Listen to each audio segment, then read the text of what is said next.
పొన్నం ప్రభాకర్ గారి నాయకత్వం, పొన్నం ప్రభాకర్ గారి నాయకత్వం.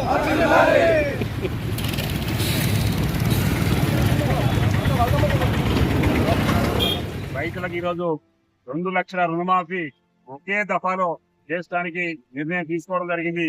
గతంలో కూడా రాజశేఖర రెడ్డి గారు నిర్ణయం తీసుకున్నట్టు ఇప్పుడు రేవంత్ రెడ్డి గారు నిర్ణయం తీసుకున్నారు. హరీష్ రావు గారు మీరు సిద్ధంగా ఉండాలి, మీరు రాజీనామా చేయడానికి. ఎందుకంటే 15 ఆగస్టు లోపల 2 లక్షల రుణమాఫీ చేస్తే నువ్వు రాజీనామా చేస్తాను హరీష్ రావు. ఇప్పటికైనా బుద్ధి తెచ్చుకొని మాట్లాడేటప్పుడు జాగ్రత్తగా ఉండాలి. నేను ఎంత ఈ రోజు తెలంగాణ ప్రభుత్వాన్ని కావచ్చు, తెలంగాణ రాష్ట్రాన్ని కావచ్చు ఎంత నాశనం చేసిండ్రు, ఎంత ధ్వంసం చేసిండ్రు అనేది మీకే వదిలిపెడతా ఉన్నాం.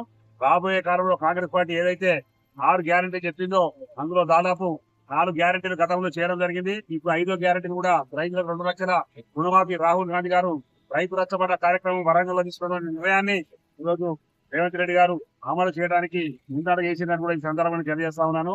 మీకు ఇచ్చినటువంటి ప్రతి హామీని కాంగ్రెస్ పార్టీ తప్పకుండా నెరవేరుస్తుంది. కాంగ్రెస్ పార్టీ అంటేనే మాట, మాట అంటేనే కాంగ్రెస్ పార్టీ అని కూడా ఈ సందర్భంగా తెలియజేస్తా ఉన్నాను.